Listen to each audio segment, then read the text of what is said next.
stained glass like busted in pieces on the ground. The arresting officer familiar with the situation. Here I am trying to get my head settled. My gosh, I tell you, I'm not talking about the internal components, I'm talking about the external block of flesh and bone that sits on top of my neck. Trying to get that thing oriented, always a barrel of fun for me, whether it's first thing in the morning or at the start of a program. Folks, I have a big announcement for you. Tomorrow will be the last day I broadcast this program from Webcast One Live. Now, it has been a nice stint here at the studio here in the Skywalk, and I wish J. Michael McCoy and the crew here all the best.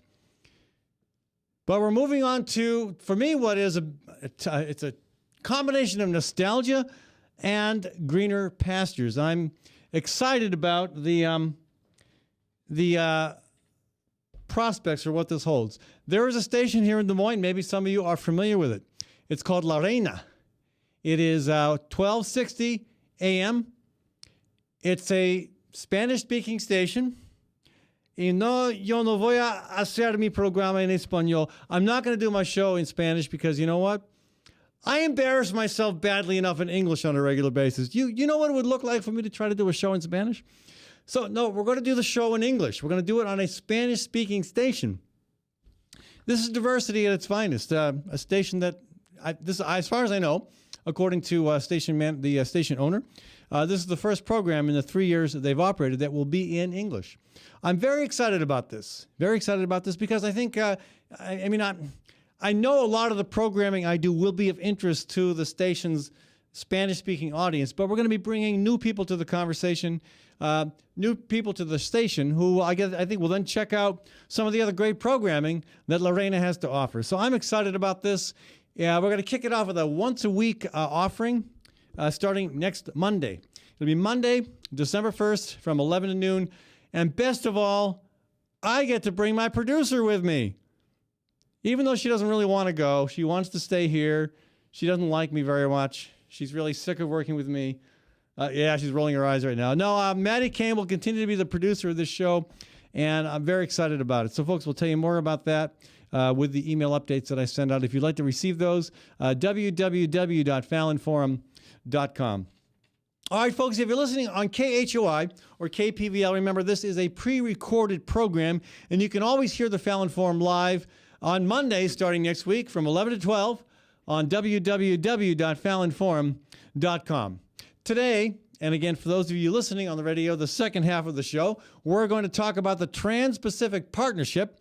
We're also going to talk about Monsanto and their latest chemical mischief. And we're going to go to that conversation first with Marybeth Gardam, who joins us on the phone from Winter Haven, Florida. Hello, Marybeth. Welcome to the show. Hey, Ed. How are you? I'm doing well, as you can tell. So, Monsanto and I, not exactly the best of friends. And they've come under a lot of criticism for various reasons. But, we'd like to believe, I think, that the rules and regulations are getting a little bit better at protecting the public interest. But apparently, that may not be the case when it comes to one of the new chemicals they are developing. That's true. The only thing worse than the Roundup that that U.S. agro corporations and farmers have been using for years is that now they're combining with Dow Chemical to use the chief ingredient in Roundup, glyphosate, as a additive in what is really a toxic cocktail that will combine the worst aspects of Roundup with the active ingredient from Dow's famous or infamous Agent Orange. Okay, that's related to, I believe, 2,4-D.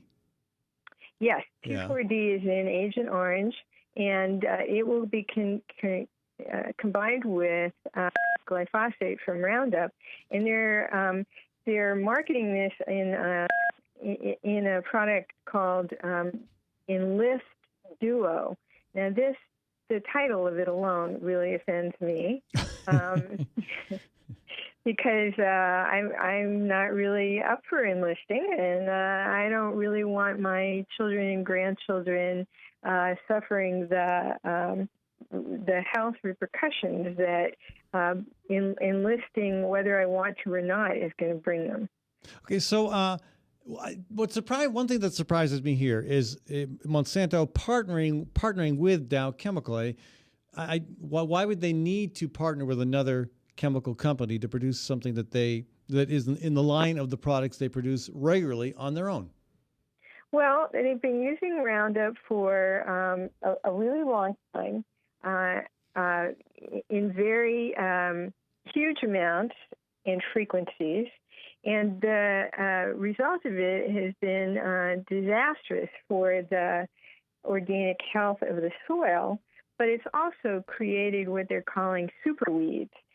Weeds that are no longer responding to treatment in Roundup because they've kind of, like nature does, it adapts, and they adapted and are now beyond the reach of Roundup. So in order to remain profitable and in order to produce a crop for that matter, you've got to go ahead and produce a new chemical and a new crop that's resistant to whatever it is that's bugging you now.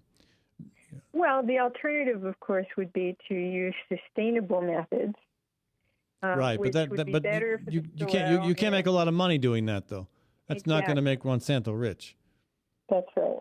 Okay. So yes, they are partnering with Dow. I'm sure Dow owns the rights to 2,4-D and would not allow Monsanto to use it otherwise. So they are partnering to come up with this, like I call it, a toxic cocktail. So what evidence do we have that this is particularly dangerous? What's out there? Well, there have been increasing numbers of scientific research papers released linking glyphosate particularly to a lot of really troubling diseases, including some birth defects, diabetes, some forms of cancer, Parkinson's disease. There are people who think that, or studies that have been done that try to link it with autism. There are all sorts of things being linked to this. And are those studies, are some of them fairly universally accepted as good science? Well, unfortunately, almost none of these studies, I shouldn't say none, but the majority of them are being done in Europe because United States institutions, academic institutions, are really prevented from engaging in these kinds of scientific research because they would be threatened with cuts in funding. Now, you know yourself how much funding Monsanto gives to Iowa State University, for instance, and increasingly they're giving it to University of Iowa as well. Sure. And other ag research institutions around the country. Well, that's a good point. Are in danger of losing their funding and having to cut faculty. Yeah. Marybeth, let me interject one example close to home here, especially for our audience in Ames.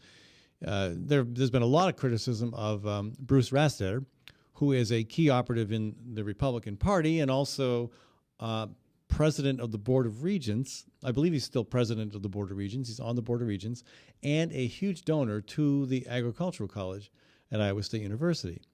I mean, and this is not fringe analysis or something that just a handful of environmentalists are concerned about. You know, Tom Harkin, U.S. Senator Tom Harkin, when he was wanting to find a repository for the vast, tome of paperwork associated with his tenure as a public servant, he obviously logically wanted to go to his alma mater. And when he was basically, I don't know, who knows what happened behind the scenes, but it became clear that there was pressure on him not to, pressure on him to compromise what he felt would have been in the best interest of academic integrity and scientific accuracy. And so he hauled that truckload of paperwork and books and whatnot over to Drake University. because it was not deemed. It was deemed that ISU, because of their ties to corporate ag money, would not be objective and not allow the freedom of inquiry that our good senator felt would be needed. And so I hear your point. I'm sorry it's kind of a sad commentary on the situation in our own country that we can't do research that would be independently acclaimed, and that is being done in Europe. But I imagine the problem is that we often don't have respect for what happens in other countries. And so since we don't have research in this country that validates some of the concerns you're raising, Monsanto, or perhaps even, for example, maybe the EPA or the USDA might say, well, we don't have any studies that really link these chemicals with autism or with birth defects or other problems. So we really shouldn't prohibit this company from being able to produce, to use, and to sell it. Right. I'm guessing that's where we're at. First, we prevent the scientific research from being done in this country, and then we complain that since there is no U.S.-based research that says it's dangerous, we won't pay attention to the European research that says it's dangerous. There's a new 5-year study being launched in Europe by a cross-section of European scientists from Italy and in the UK and other countries, and funded at this point by a bunch of countries, with Russia putting the most amount of money into it at the moment. Really? And they're going to be doing a 5-year multi-generational study of the effects of glyphosate on rats, which has never been done. They've never done a generational study that looked at this. And we believe that the result of it will be quite informative. But of course, probably the U.S. will say that this isn't, since it wasn't U.S. conducted, we're not going to give it any credence. Okay, so let me ask. I want to move to another segment of the show, Marybeth. But what is to be done? Okay, the EPA and the USDA. I mean, I guess I'm correct on suggesting that they don't seem to be wanting to hold Monsanto to any standard of accountability. So where is the pressure point that concerned citizens can push on? With good reason, because Monsanto executives have infiltrated both the EPA and the USDA, all of the regulatory boards. It's like the fox watching the hen house here. What can people do? Well, Women's International League for Peace and Freedom, which is facing its 100th anniversary next year, is about to launch a campaign called the Human Right to Health and Safe Food. And what we're asking people to do is to contact representatives at the USDA and the EPA and their local Congress people as well, to let them know that we're aware of the problems with these chemicals, and we don't want them in our food. No matter what these two agencies say, we don't want Agent Orange in our corn or our wheat. And we're also suggesting that the information that we're going to be posting on our website, which should be ready by January, will have information that folks can use to educate themselves and members of their community about this, and to write letters to the editor and really let people know about the health impacts that are so dangerous. Well, really, and ultimately, I mean, if we're dealing with an unresponsive Congress and with government agencies that are too cozy with the corporate interest that needs regulating, that needs being brought into some kind of compliance, there is always an option that individuals can at least choose, and that is to buy elsewhere. If you are concerned about these products, then buy from a local farmer. Whether it's your meat, your dairy, your fruit, your vegetables, buy from a local farmer. Buy local and buy organic. Right, or raise some of it yourself as well, which is, I mean, I do a combination of that. Raise your food yourself. Exactly. I mean, that's not a comprehensive solution. We have to find a way to rein this stuff in eventually, somehow. But it is something we can do. Well, anyway, if folks want to get more information, do they go to the Women International League for Peace and Freedom website? Or is there another location to find that detail? Our information will not be posted probably until January. We're working on it now. but they can contact me or Nancy Price at mbgardam@gmail.com. And we can direct you to the articles of interest and more And detailed that's M as in Mary, B, G, A, R, D as in dog, A, M as in Mary, correct? right, mbgardam gmail.com. at gmail.com. Marybeth, thank you so much for joining us. And speaking of Nancy Price, we're going to switch gears here and go to Davis, California, and welcome Nancy to the program. We're going to switch gears a little bit, maybe a lot, depending on how you look at it.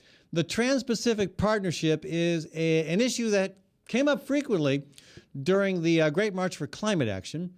A lot of folks involved with climate action regard the expansion of international trading power. And again, this is taking the power that sovereign nations used to have and giving it to basically an oligarchy of corporate interests that present it for discussion under the guise of this makes things more fair, this creates a level playing field, this is good for business. And I think a lot of folks have seen how well NAFTA has worked out, or CAFTA, or some of the other so-called free trade agreements. And I've heard the Trans-Pacific Partnership described as NAFTA on steroids. There is an attempt in Congress to move it through the system quickly without due process. That's my understanding. Nancy, welcome to the show and take it to the next level. What do you know about this that I don't know that our listeners should know? Yes. Well, hello, Ed, and hello to all your listeners. Thank you for inviting me on to this program. Great to have you. And Marybeth, too. Well, let me just say that, yes, the TPP, the Trans-Pacific Partnership, came up during the Great Climate March and the marches that were held around the country. But basically, unless, because of certain chapters of the TPP, which has 29 chapters, were leaked, we don't really know what's in this trade agreement. It's been negotiated completely in secret. And so even members of Congress have had a hard time reading it. I think Alan Grayson from Florida is one of the few representatives who was able to get permission to read the leaked text and some of the other text in a room where he could not take notes and he cannot talk about this agreement with anybody else. Now, how does that work? This is the guy, or these are the 435 guys and gals, plus 100 U.S. senators that we elect to represent us, to have access to information that they need in order to cast a responsible vote. You bet. How is it that our duly elected representatives and senators cannot have full access to proposed legislation? Well, that's the question. That's the $64 question. And the fact is, there's a campaign on right now called Release the Text, which of course makes eminent sense. The fact of the matter is, of course, that Obama wants to fast track this trade agreement through Congress, where he submits a bill to Congress requesting that they give their constitutional authority to regulate commerce with foreign nations over to the executive. The executive then presents to Congress an entirely complete negotiated TPP trade text, and Congress has 90 days to read a hugely long, many thousands of pages, complicated technical text. They cannot amend it, and they only have an up or down vote. Is there any precedent for this in other legislation? This sounds like something you would never expect to be crammed through Congress. People complained about Obamacare, but that was a bill that everybody had access to. They could read it if they wanted to. That's right. They could amend it if they wanted to. There was no such thing as a straight up and down vote on it. That's right. No, this is the under fast track. This is the only way that a trade bill can be, put through Congress this way. Now, fast track has been used for every one of the bad trade agreements that we have, from the WTO, NAFTA, CAFTA, and the many bilateral agreements have been fast tracked through Congress. So why is your take? Why is the Trans-Pacific Partnership proposal so bad? Well, first of all, it's been negotiated in secret by more or less 600 corporate representatives from you name it, from Dow Chemical, Monsanto, the financial industry, the chemical industry, the military-industrial complex, the healthcare industry, the telecom industry, et cetera, et cetera. So they have gotten what they want in this trade agreement, and the public hasn't been able to see a text and know what do they want? Know what they're getting. What do they want? Well, the public would like, for example, generic medicines patents taken off patented medicine and generics be allowed to be. So the Trans-Pacific Partnership prevents generic brand medicines from being available? Yes, because it extends patents on medicines.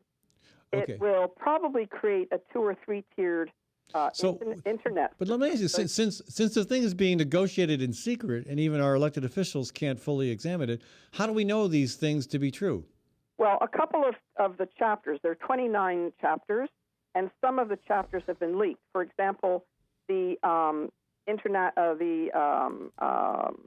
intellectual property chapter has been leaked. So we know there some of these aspects of patented medicine versus generic, and we know about other aspects of patents. The environment chapter was leaked. So tell us, what do you know about the environment chapter? That's been one of the complaints about NAFTA. Yeah.